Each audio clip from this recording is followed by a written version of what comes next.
Macy's has all of your Grill Master essentials for Father's Day. Stop by to get our hand-trimmed chicken breast and certified Angus beef patties that are ready to grill, so Dad can have his favorite dinner. Make sure to browse our bakery to find the perfect no-work Father's Day treat with our decadent peanut butter bars or famous donuts. Right now, you can get boneless beef ribeye steaks for $12.99 per pound at Macy's. Shop these Father's Day essentials in-store or online at Macy's.com through June 18th. Macy's, happy shopping!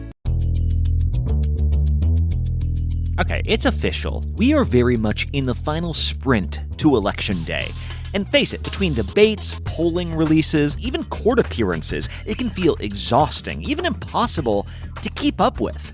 I'm Brad Milkey. I'm the host of Start Here, the daily podcast from ABC News. And every morning, my team and I get you caught up on the day's news in a quick, straightforward way that's easy to understand, with just enough context so you can listen, get it, and go on with your day. So, kickstart your morning. Start smart with Start Here and ABC News, because staying informed shouldn't feel overwhelming.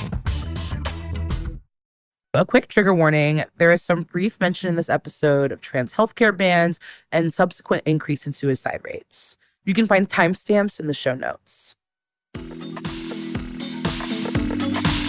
Beyond cis male, cis female, non-binary, trans male, there are more. We're swimming in like the gender soup of different experiences. Gender is like a marker of time. Thinking critically about what inclusion means. So much of womanhood is tied to whiteness, is tied to thinness. How do I identify myself? Faggot. Non-binary. As femme as humanly possible. I'm a cisgender gay man. A binary trans woman. Theatrical and flamboyant. Dykes who identify as twinks. A gender conscientious objector. I just kind of forget that I have a body. Drag helped me unlock the power of my femininity within a masculine persona. Transitioning when you're older, it opens up an entire world of possibilities. I bloomed, I blossomed. Comfortable in my physical body for the first time in my whole life. Existing in a more nuanced way. In thought, in imagination, in fantasy. My gender in my head feels like the cosmos. Just fully unknowable, even to myself. I wasn't trying to be a gender. I wasn't trying to be a race. I was trying to be a point of energy in the universe. That's amazing. I love that. Babette, I don't know if you noticed, but I'm wearing a collared shirt today and kind of like a sweater. Okay, I did notice. You look very nice. Oh my God, thank you. Well, I was thinking about you and, I just think it's really cool that you're a PhD student. You think so? Yeah. You look very collegiate. That's what I was trying to do. I was trying to look Ivy League-ish. Yes, it's giving. I'm actually going to become a doctor. Wait, really? No. But I did. Okay, so today's episode, I talk to a doctor. Okay, so you just fucking lied to me. Sick. That's cool. I wanted to do some research. I've been on T for 2 years, but I still had so many questions about HRT, how it works, the different ways it's prescribed, basically what all the options are. I know what my experience is, but I'm curious about yours. I know on the show you've talked a lot about testosterone. It didn't work for you. You didn't like how it made you feel. Is that still where you're at? What's your relationship to it? That is still where I'm at. I think a lot about embodiment and bodily sensations because I have pretty bad anxiety that I'm well medicated for. And so I just don't really feeling different. And I felt whenever I would take tea, in my gut, I would feel very different. I would feel kind of more impulsive, obviously hornier, but I kind of also felt more irritable. And I just felt it took me away from my homeostasis that I work so hard to maintain. And granted, if I stick with it, I'd probably be fine. But then I also realized, I think I just wanted a little bottom growth and a little mustache. And I didn't really want anything kind of beyond that because I'm oh, fuck. When you have facial hair, you have to fucking shave. And I'm oh, I don't want to do that. I'm actually too pretty to do that. I'm so sorry. I can't do that. So... Well, some people take TUC for over 2 years and they never get a mustache. And it's actually pretty unfair to them because they're actually a pretty good person and they didn't deserve that. And their brother has more facial hair than anyone has ever seen in their life. So are you riddle me I that. was just going to ask about your dad and your brother. That's crazy. Because you just know before you started tea, you were like, oh, sick. My brother has facial hair. I'm going to look just like him, you know? Yes, like exactly. Yeah, the thing with hormones is like you literally just do not know what you're going to get and you just don't get to choose, really, which I think is like maybe the thing that holds me back. And like the reason I only take tea maybe once every 3 months when I'm just feeling like a little spicy after like a shower or something, you know, because I just can't commit to everything. Yeah. Okay. There were so many things about tea I didn't know. So this was like a super helpful episode, I feel like, selfishly for myself, just hearing all the ins and outs of hormone replacement therapy and its function in like the medical landscape right now. This doctor that we talked to had a lot to say about that, which was so great. And it was just cool to talk to someone so radical. I feel like they were a very interesting person. And I wanted to get really academic about this and do some research, talk to this expert. And so I kind of want to present my findings to you dissertation defense style, and you can peer review them. Does that sound good? My God. Okay. I'm so into it. I can't wait to hear what she found out. Oh, you just put on tiny little glasses. Where did you get They actually just like appeared. Yeah, yeah. Exactly. I can't wait to hear your findings, Dr. Beardsley. Oh, Dr. Beardsley, that has a ring to it. Mm-hmm. Okay, everybody. Here is Dr. Crystal Beal.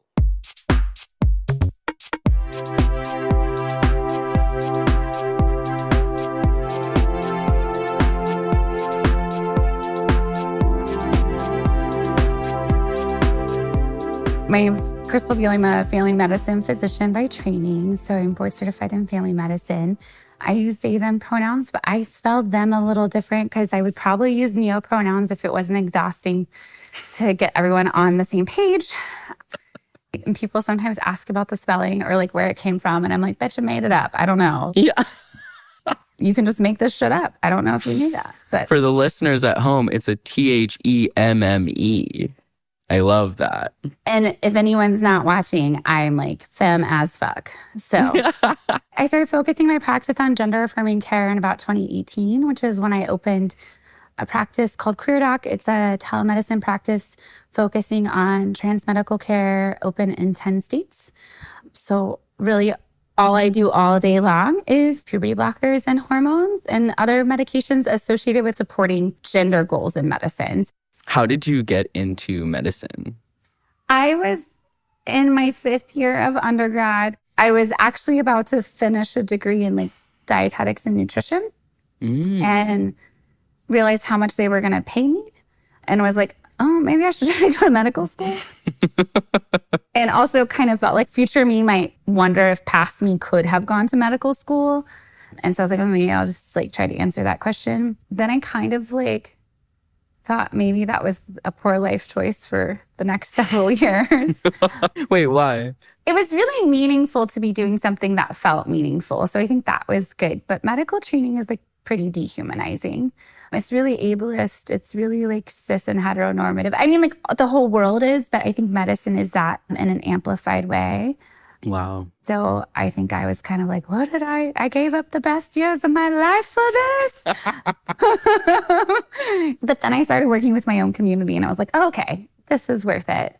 This is great. And I do a lot of, we don't do them as often anymore because with the federal changes to self-attesting gender markers on passport and Social Security, people need letters from providers less often for legal transition. But I used to do like legal transition clinics with some of our like local grassroots nonprofits, and it's the best use of a medical license in the world. Totally. I definitely had to go through that. I feel like it just recently switched, and I just remember I'm at the DMV with a letter from my therapist. This is crazy. Yeah. Once I started working with my own community, that was great. I do a lot of activism and a lot of advocacy on my own small business. So all of that's sorting itself out, but I love what I do and I love working with my own community. It's super rewarding. Makes the medical degree feel mostly worth it. Totally. Oh my gosh. It's so cool because we've been looking for someone to have on the podcast that does work with hormones, and it's really hard. I feel like because it's such a fraught thing in the news to find someone who wanted to come on and talk about hormones, because I feel like it just gets thrust onto what other doctors are doing, and they're just kind of like, here's this random thing you've asked me to handle. Like, it's not like specialized in this way that it seems like you do. And that's like really, really cool. Yeah. Yeah. And a lot of doctors who do maybe do it in higher volume are often employed at large systems who won't let them speak publicly, or they're afraid they can't speak publicly. That happens as well. And then, yes, with the political situation really shifted tone in like 2022. I've had death threats. Some of my colleagues have had like significantly severe and like more scary ones than I've had. And so that definitely, I think, dampened people's willingness to talk about this. Totally. Like, we're currently facing the genocide of a generation of trans adolescents. We have 26 states with bans on best practice medical care, on life-saving, medically necessary, evidence-based gender-affirming care. And we just had a publication come out in Nature just within the past 6 weeks, maybe, that shows causation in increased suicide attempts because of healthcare bans. I think sometimes my colleagues, I'm frustrated with the unwillingness to speak up, because I think all the time, for me, like, what would it have meant for me as this super queer, odd little kid growing up in a super religious house in the South? What would it have meant for me to have seen a physician like me as my healthcare provider? Totally. It would have been life-changing. Yeah. I know it's scary, and everyone needs to make the decisions they need to make to feel safe and feel sustainable. And for every person, that's going to be different. And this is fascism, and it does not go away when we are silent. Our silence means that probably one more trans kid is going to die because they didn't hear from a trusted adult that we love who you are. We're here to help support who you are. And I'm going to be available no matter what the law says, no matter what happens. You matter. Yeah. I don't know. I'm just having like a spiral of my own where it's so crazy that this side of the political landscape that's all about freedom of speech is like, you can't say that to my kid, or, you know, like, my kid only needs to hear what I would tell them. And it seems like this like really crazy cultural touch point right now is specifically this think of the children, protect the children, coming from that side of things where, yeah, now we're really seeing that it's causing death, it's causing depression, anxiety, etc. Yeah.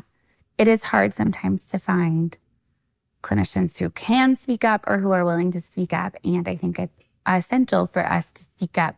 It's so important for clinicians in the field to talk about their work with their friends and their family. The people who like might not know someone or know that they know someone who is trans. If it's like your friend who is a doctor is like, this is what I do and it's awesome. And like, I get to watch these kids blossom and become who they are and succeed in life. One of my 17-year-olds is learning how to do nails and skin right now. You know, one of my 19-year-olds is in computer science at university, and they're just becoming who they are. And it's so fun to watch. And if we talk about that with our regular upper middle class white friends who maybe like don't get a connection to queer and trans community, and the ways that we do, that can be impactful, because the misinformation and malinformation and disinformation, it's confusing a lot of people. Yeah, totally. I'm really interested in Queer Doc. I didn't realize that it was specifically for gender affirming care, gender questions. How do people reach out to you, or how does this whole thing work? Do you have recurring clients? Yes, yeah. So it's just like an online doctor. You know, it's like if you've seen Folks or Plume, it's like, yes. Just to be a little snarky, we were there first. It's kind of more like a small private practice pushed online versus a venture capital-backed telehealth startup. Let me also be clear, even though I'm being snarky, the more options that trans people have, the better. So we're happy to have Folks and Plume around.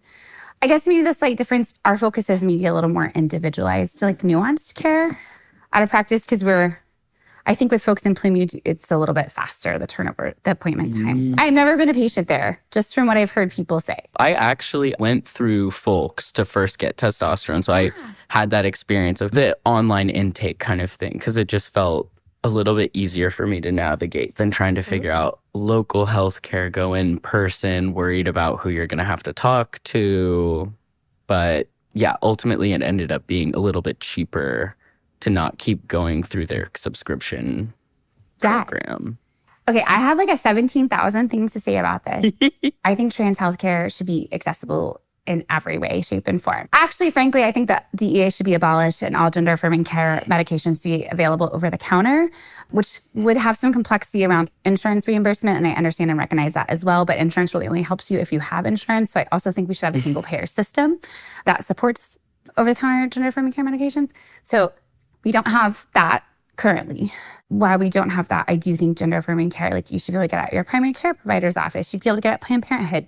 You should be able to get it through telemedicine. You should be able to get it at the OBGYNs. Like you should be able to get it at the endocrinologist. There should be people who specialize in it. There should also be people who do it for like 5 people a few times a month. I think all of the options are essential in the current system that we have. And there's a huge threat to telemedicine access to gender-affirming care rolling around at the end of December. I don't know if you're aware of this. Okay. So if we want to ask any of your listeners to do some like calling of their senators and legislators or writing some letters, the thing that allowed you to go through folks and allows our patients to do that with us is these prescribing flexibilities around controlled substances. So testosterone is a controlled substance in the United States. And there's a law that passed several years ago that says to get a controlled substance, you have to see someone in person at least once for them to be able to prescribe it. That requirement was lifted during COVID. And the telemedicine flexibilities that have existed are set to expire December 31st of this year. Wow. Unless the DEA extends it again or comes up with a different solution. And this is really important. Solidarity is essential. And so this is really important, not just for trans people taking testosterone, but also for people like who are neurodivergent and need stimulants. Those are also a controlled substance. Or people with a substance use recovery using buprenorphine. That is also a controlled substance. So there are a lot of medications that support a lot of people that people will struggle to get access to again. Wow. When we look at data in trans and gender diverse populations, they're twice as likely to access healthcare through telehealth as their cis peers. And that's because when 2 out of 3 primary care providers and 3 out of 4 endocrinologists report that they don't feel competent doing trans healthcare. Prior to COVID, trans and gender diverse people were like 5 to 6 times more likely to have to drive more than 50 miles to access care for gender care versus only having to drive 10 miles or less for primary care. And we have seen in all systemically undervalued populations that accessing healthcare through telehealth, we do it at higher rates than our cis peers. Just to like get on my tablet or my phone or open my laptop and know that like the chance of you physically assaulting me or me getting physically assaulted on the way to your office or me not being able to piss on the way to your office, none of those problems are going to happen, right? And if you're an asshole, I can just turn the camera off. Yeah, totally. I think that's huge. And you're in your home base. There's security there. Yeah, totally. Yeah. Okay. Wow. I think I'm off my soapbox about it. But call your legislators, ask them to lean on the DEA to extend the telemedicine prescribing flexibilities. Imagine selling your home and getting paid twice. Sound good? But how's that even possible? To sell your home and get paid twice? You can do it with Orchard. It's simple. Orchard makes you a solid cash offer on your home. If you agree, boom, here's your cash for your next home. Orchard handles everything from there, including paint, repair, list, and show your home. And if your old home sells for more than Orchard offered you, you get the upside cash. That bears repeating. When your old home sells for more than Orchard offered you, you get that money too. You get paid twice. And that happens 97% of the time with Orchard. Look, with so many home buying companies trying to lowball you, Orchard pays you the upside when your old home sells for more. Want to get paid twice when you sell your home? I know I would. Learn how to get paid twice and get a free valuation at Orchard.com. That's Orchard.com. Orchard.com. Hey moms, looking for some lighthearted guidance on this crazy journey we call parenting? Join me, Sabrina Kohlberg. And me, Andy Mitchell, for Pop Culture Moms. Where each week we talk about what we're watching. And examine our favorite pop culture moms up close to try to pick up some parenting hacks along the way. Come laugh, learn, and grow with us as we look for the best tips. And maybe a few what not to do's from our favorite fictional moms. From Good Morning America and ABC Audio. Pop Culture Moms. Find it wherever you get your podcasts. That's so interesting that it's going away. I know so many people who transitioned during COVID. That was like a really big time for people transitioning. Did you notice that in your practice? Oh, yeah. Yeah. Yeah. And I think the whole, like, I don't have to do like second puberty in front of my workplace or my friend, you know. I just get to do it with my dog and my plants. Very alluring. Yeah, for sure. Also, I had a question when you were talking about controlled substances. Is estrogen also a controlled substance? No, just testosterone. What? Why? Yeah. Toby Beauchamp, I think, wrote the article on the original situation about how testosterone became a controlled substance.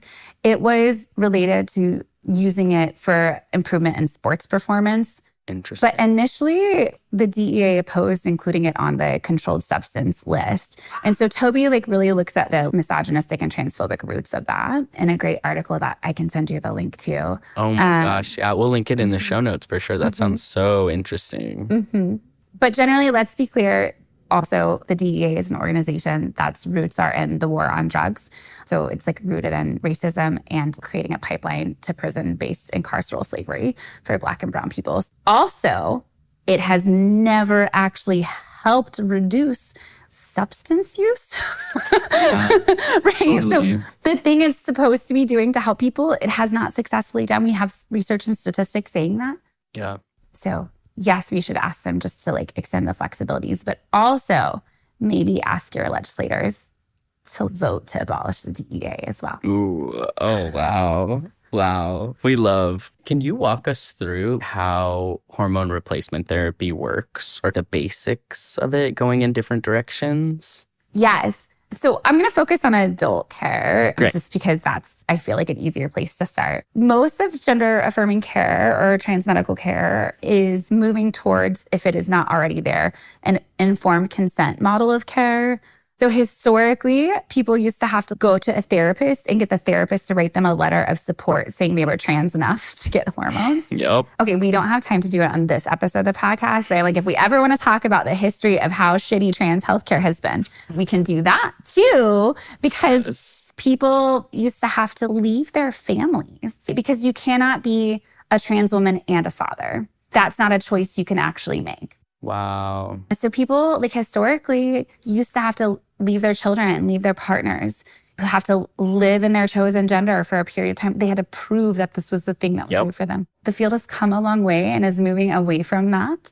Letters are no longer recommended for hormonal care in WPATH, and most clinicians don't require them in most situations. So informed consent means that a patient has the capacity to understand all the potential treatment options, including non-treatment, the risk and benefits of those, and the impact they might have and the meaning they might have in their own individual life, and then communicate which one they would like to try. So typically, most people 18 plus can see medical providers that do informed consent models of care and usually have a medical appointment where they get to talk to their provider about their gender and their goals for their body. And then again, if they have that informed consent model and the patient demonstrates capacity, they're typically able to possibly do blood work and then get a prescription. If they're otherwise healthy and don't have a lot of other significant health concerns, sometimes like they can opt out of blood work. And then as a medical person, I'm super focused on like, what do you want different in your body? What are the goals? Do you want boobs? Do you not want boobs? Do you want erections? Do you not want erections? Do you want facial hair? Do you not want facial hair? What do you want happening with your voice? Like, so I'm really like objectively goal oriented in my work with people. At our clinic, we have pre-visit paperwork that people do, and then we do have this hour-long intake. So it is not like you spend 5 minutes with me and I'm like, have your candy. That's what the Republicans are saying. That is, but let me be clear also, if you're a fucking adult, fucking go for it. You get tattoos. If you could go and enlist to fight you can enlist, in a war. You can drink, you can get a tattoo. You can buy nicotine and like tobacco products. And I think that's one of the other misconceptions about hormonal care and gender affirming care is that if you start hormones, like everything's going to change immediately overnight.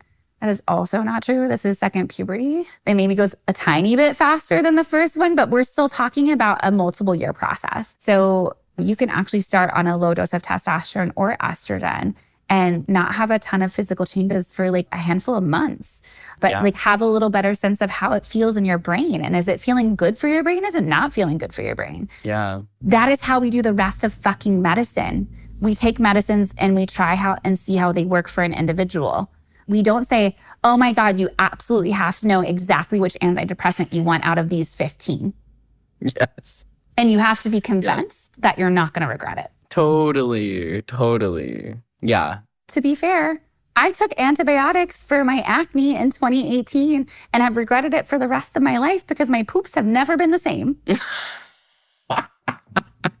And no one made me And where was the right then? Right? Right? Where were the Republicans then?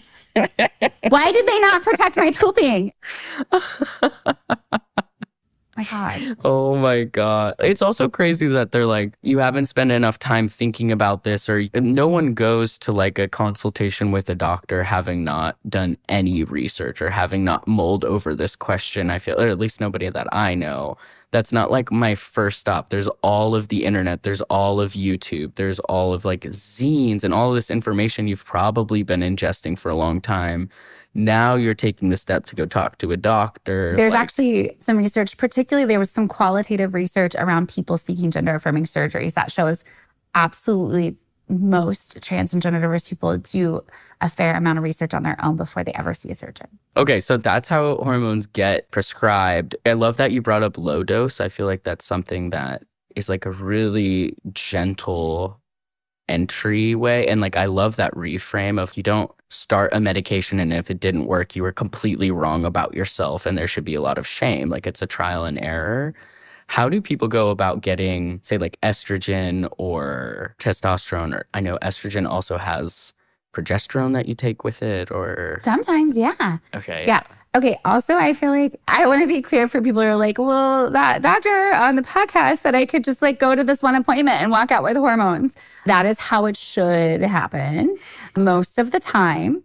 And the ideal care is not available everywhere. Totally. Great. So just disclaimer. What was your question? Oh my God. Testosterone or estrogen, like what are kind of those pathway? What does it look like to start taking those? Yeah. Like what happens in your body? Like what does it feel like? I guess, yeah. What are the options for someone who's like looking at either of these things? I love low dose as like an option. Okay. Right. I have patients who come to me who like maybe want their voice different and really, really want top surgery, but are like not super convinced they're like going to be stoked on facial and body hair. And let me be clear, you're going to be hairier all over forever as long as you take testosterone. Like patients all the time are like, no one told me about the butt crack hair. And I'm like, you had a shit doctor because there's going to be butt crack hair.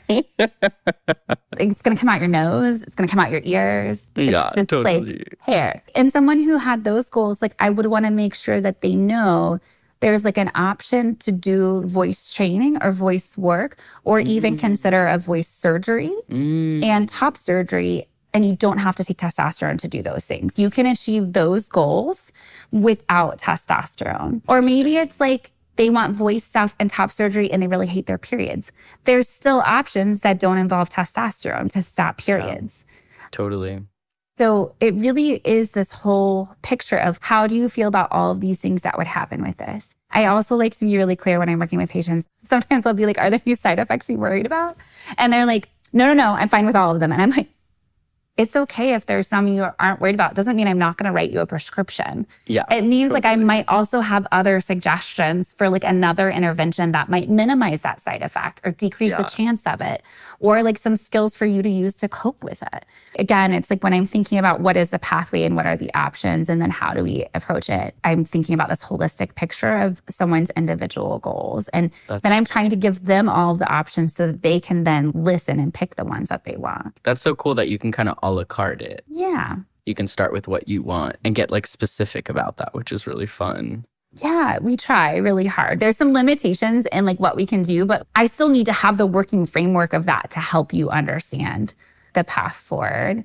So all of those other things aside, like voice work, gender expression work, like binders and packers and makeup. And like, I think a lot of times people think about makeup only for femme presenting folks, but like you can use makeup to mask up as well. All of those things aside, when we are starting to talk about testosterone typically comes in injections, in gel you put on your skin.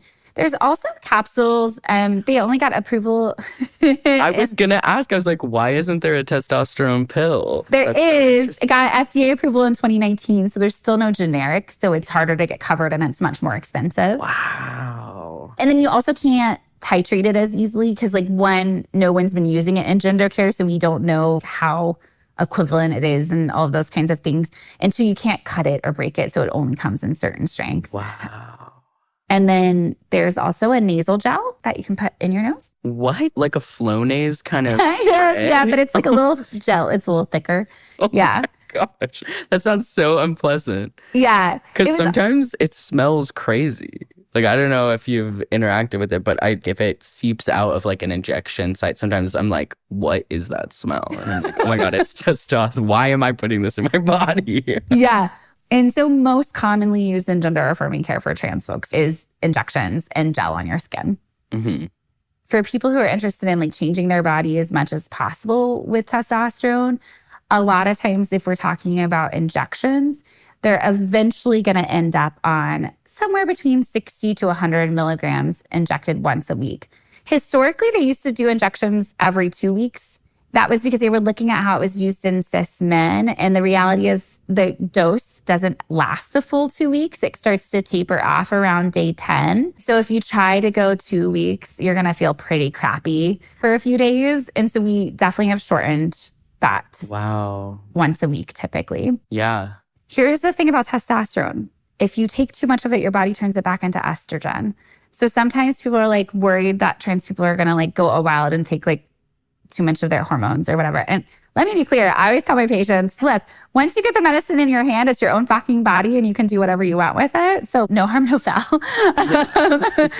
You get to decide what you put in your body. I don't decide that for you. But the reality is taking too much of it is actually going to counteract some of what you're trying to do. Because there's an enzyme that does that. So you'd have to take a medication to block that enzyme too. Oh my gosh. And then like the way hormones work in our body is they only work when they can get into the receptor and the receptor lets them into the cell. So at some point you like really saturated all your receptors and then you just have extra hormone running around your body, not really doing anything, but costing you money and maybe causing you some side effects. So our patients, we typically like work our way up to that 60 to 100 over anywhere from like a few weeks to several months, depending on like their goals, their pacing, their timeline, their values, their risk tolerance, their pre-existing health. I tend to be more of a like lower starting dose and gentler titration upwards kind of clinician, but I also work with a lot of adolescents. So tiny amounts, tiny, like a whiff. We'll just give you a whiff.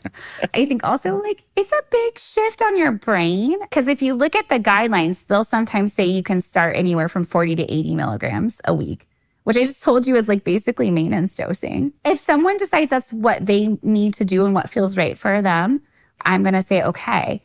My thought is that's like a really big hormonal shift for your brain really suddenly. Yeah. And especially since a lot of us have neurodivergence as well, especially if we have any ADD or any impulse like control issues, it might be a little easier for our brain to like adjust a little bit more slowly and make sure we have like the coping strategies we need for any kind of testosterone doesn't really tend to make people angry, but they can feel a little more irritable or impatient. Yeah, totally. And so just making sure like we have coping strategies we want to use for that. I've heard that from some people. It mellowed me the fuck out. It really rounded the edges in this kind of crazy way that I'm like, oh yeah, that's really interesting to know. I've heard from some people that they go to gel first for like a kind of like micro dose. Is that seem common or do you mostly just prescribe it for people who don't want to inject? I feel like I always ask people, it comes in these forms. Is there one you were more interested in? I think you can low dose or micro dose either option because you can inject 10 milligrams of testosterone a week and like you're not going to see a lot of physical changes. If anything, you'll be like sweatier and oilier. And your voice, even if you can't see it or feel it, your vocal cords are affected as well. Yeah. You won't necessarily get like a lot more facial hair or body hair. You won't have like huge voice changes, especially if you're not like a trained voice user. No, but you get a little mental, emotional impact from that. So I think you can do really low doses even with injections. And then you can actually get like just as high of levels with gel. I think like part of the secret that people don't realize is you need to spread that shit real far and real thin. So like the part that's getting absorbed is the part that's touching your skin. So if you've caked on like a 1/2-inch layer of gel, it's not going in. It's just sitting on top of itself. The shirt is soaking that right up in the half hour afterwards that you put it on. Yeah, totally. I tend to admit there's like off-label, do not come after me, people who come after doctors on the internet. I can tell my patients to put it on their upper legs. Because you tend to have a lot more surface area. Yeah, and so you can actually get, even with just like 3 pumps, like 2 to 3 pumps, you can get like into that adult cis male testosterone level range. Wow. So gel can do it, but everyone's body is different. Some people's bodies absorb it better than others. And definitely I use gel for people who are like interested in avoiding injections. And sometimes people do come because they're like, I do want to like try something slower or gentler. Again, I think you can still do that with injections. And with estrogen, is it a similar thing, but you're breaking the pill up? Or how does... There's pills, there's injections, there's patches, and there's gel. Oh my gosh. Wow. Uh-huh.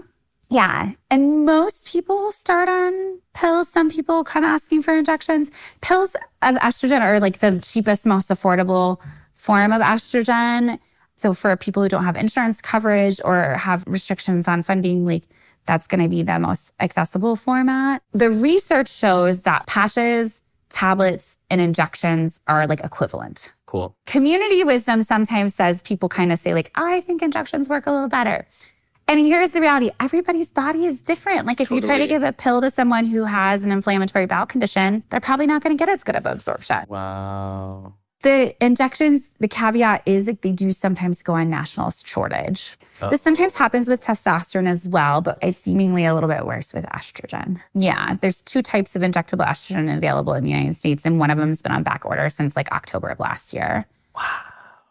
And same, definitely have patients come to me who are like, hey, I'm not sure I want boobs, but I would like to see how I feel on estrogen because for many years I've been thinking something's going on. Right? And I'm like, okay, let's try that. Great. And so we might try like as low as 0.5 milligram of estrogen every day that they take and see what they think about that. And typically in most people, again, that's not going to cause breast development, especially if you're not also taking a testosterone blocking medication or an anti-androgen.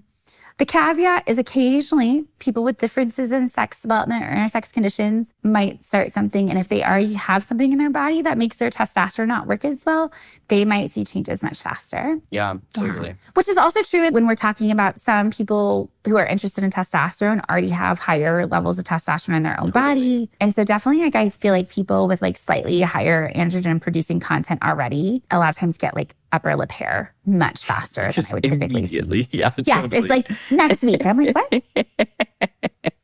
Great. Now, I have a question for you, and I understand if you're not able to answer it, but I feel like I have a lot of friends who don't take their hormones regularly. Maybe they're kind of on the fence. Maybe they want to do like a cleanse off of them for a while and then go back on. Is there a drawback to that? Is your body having a hard time if you do like a pump of testosterone this day and then you don't do it for like a couple weeks and then another one? Or Yeah.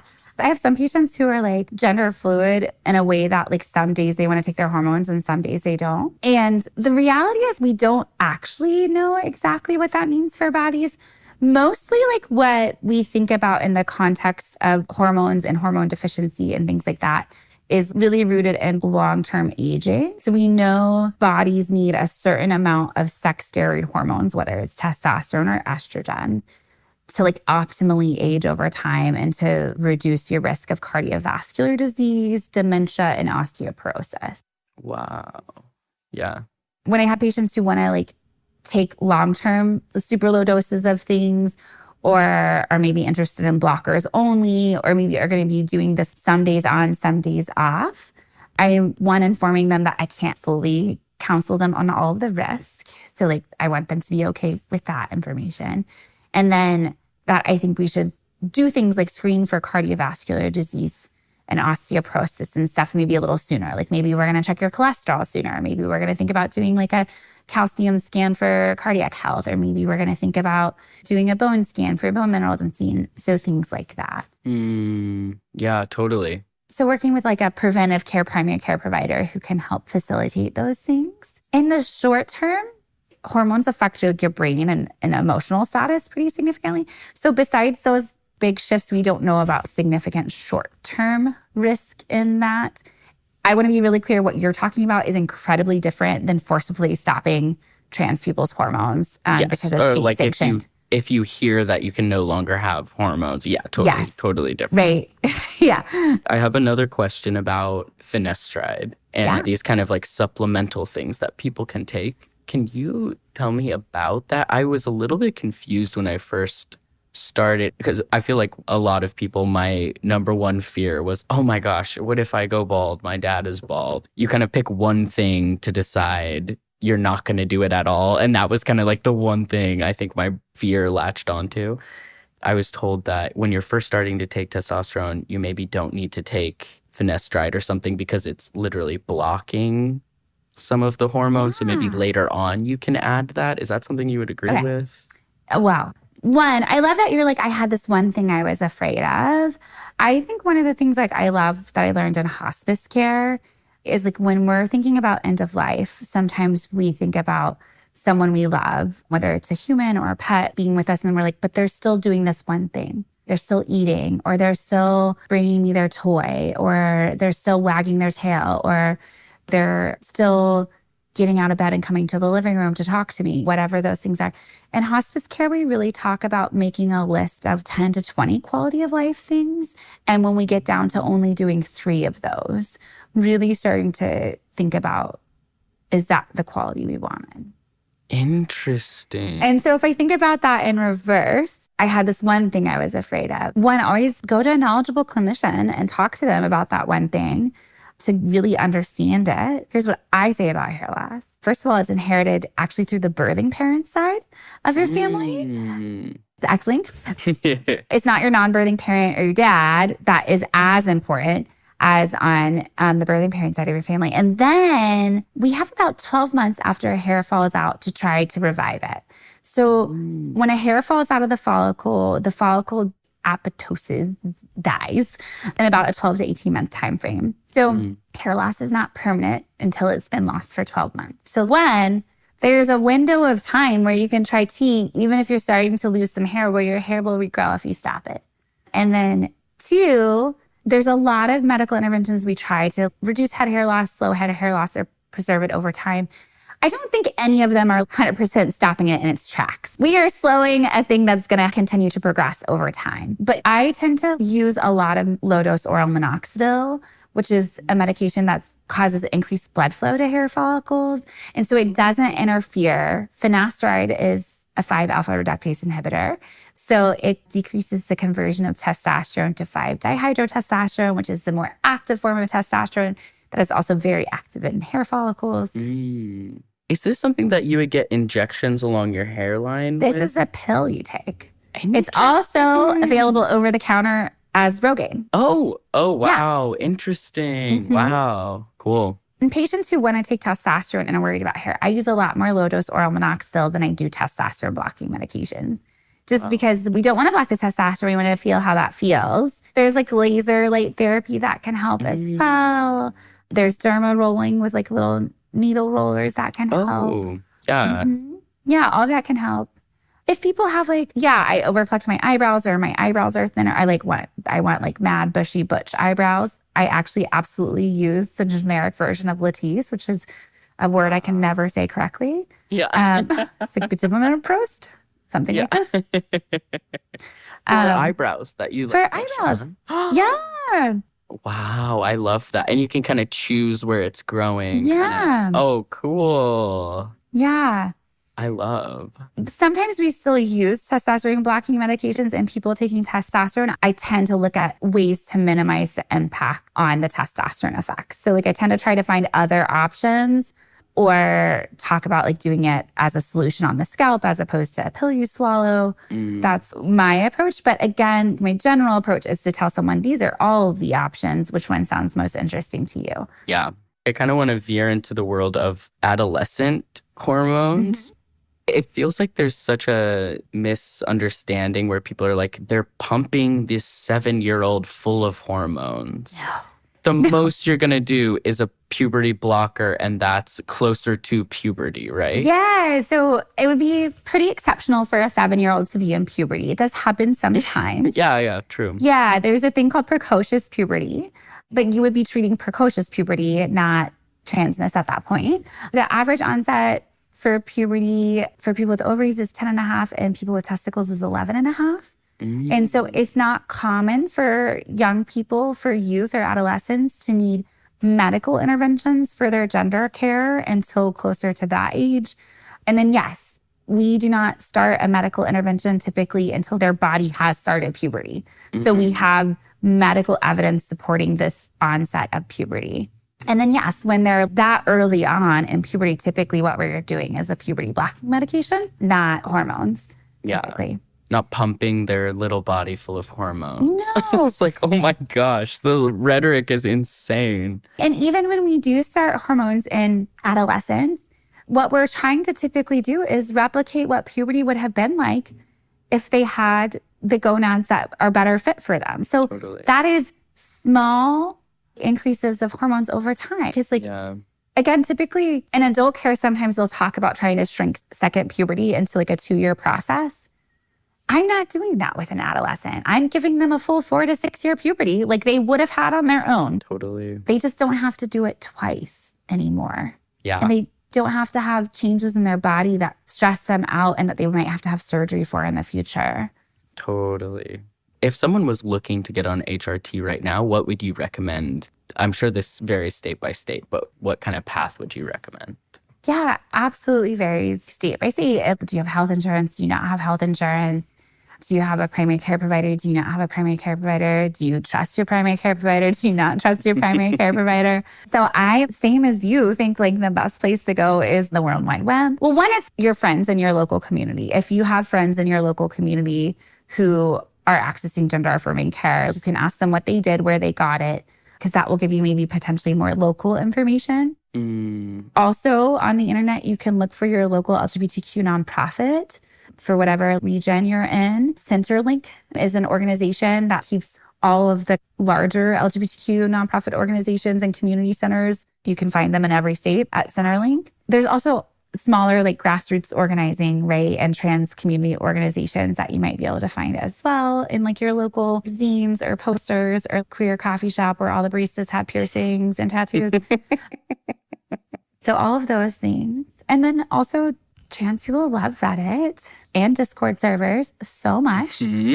So asking on Reddit and Discord where people have done it, what worked for them. You can also go to your primary care provider. If you have a primary care provider and you have insurance and you feel safe asking them, and ask them if they do it or if they know someone that they can refer you to. And then there's a few different provider directories available as well. And so we link all of them on our clinic website. So we have a webpage that's like a virtual resources page, which links directories to find providers around the country and also links all the other online clinics available as well.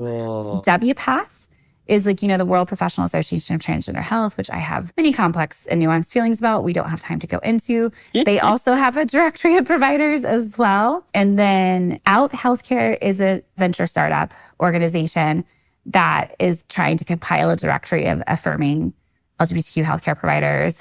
So I think those are the main ones we have linked. There's also a queer and trans therapists of color directory, because one of the things we did not say in this is that accessing gender affirming care, there's so many barriers to it already. And so if you have any other intersectional systemically undervalued identity, it becomes even more complex and complicated. So finding providers who have, again, similar lived experiences and intersectional identities can be really meaningful and impactful for your health journey and your health experience. So that's a really rad resource. That's great. Shameless self-promotion. Our clinic is open in 10 states and we are accepting patients. And yes, I'm there. We have lots of other cool providers there too. Well, I say lots. We have 3 other cool providers there. That's lots. Hey, that's a few. Yeah, but they're rad humans. And in conclusion, access to gender affirming care in HRT is life-saving, and doctors like Crystal are doing incredible work. Thank you. Yes. Bravo. Yes.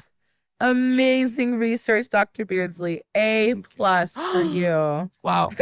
Thank you. Okay, but seriously, Dr. Beal was such a wealth of information.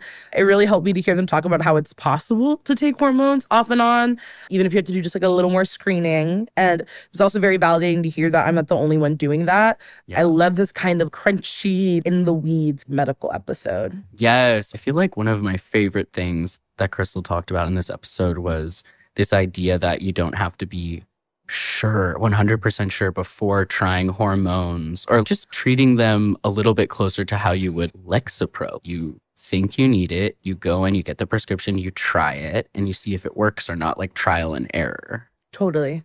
That's so amazing because I feel like the issue is that, you know, you can just go to your doctor and essentially get Lexapro, but you have to jump through so many hoops to get testosterone. Like for me, I feel like it was like a fucking like 3 to 6 month process to like by the time you get that type of gender affirming care, I think you can feel a little silly if you don't fully commit to it. But like literally just like anything, like I feel like you have to see how it feels in your body. And I think that's like such an amazing model where like it just should literally be so much easier to get this thing, try it.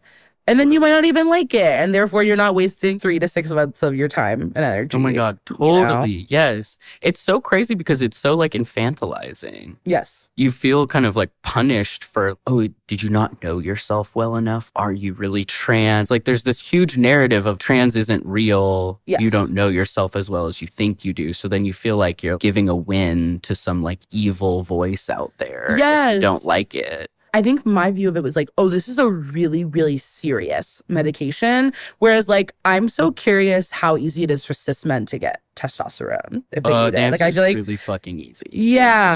Really like that's gender affirming care. So like, what if I just want to like try something out? But like, I think they view it as like, quote unquote, like unnecessary. Yeah. So it's, so frustrating, but grateful that there's amazing people like Dr. Beal who are giving people life-saving access to gender-affirming care and HRT. Totally. It was so great talking to them. And this is actually part 1 of 2 episodes where we get into the details about medically transitioning. Next time, we're going to talk to Kayla McLaughlin, who's a physician assistant and gender-affirming surgery liaison at a hospital here in LA, where we'll talk all things bottom surgery, top surgery, all trans-affirming surgery. So stay tuned for that.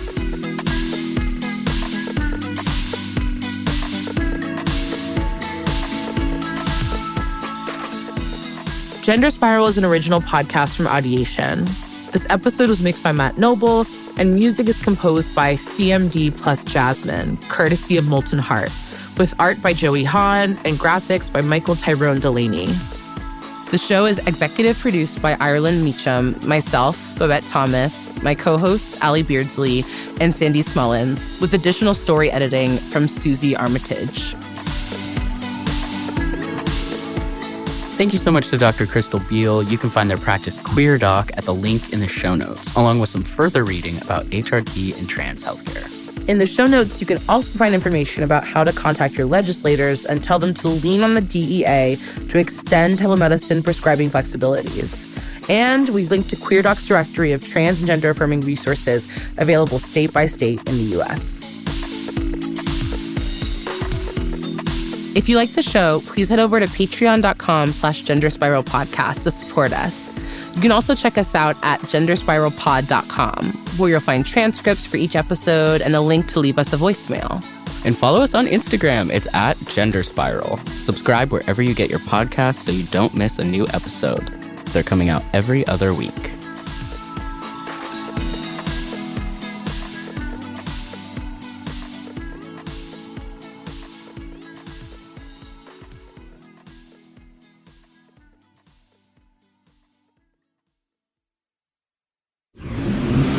Audiation.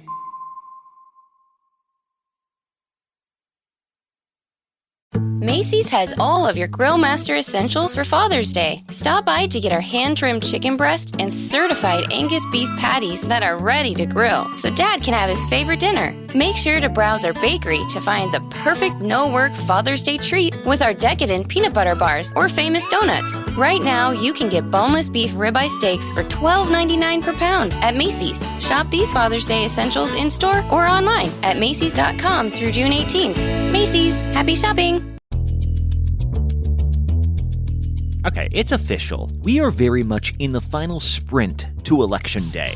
And face it, between debates, polling releases, even court appearances, it can feel exhausting, even impossible to keep up with.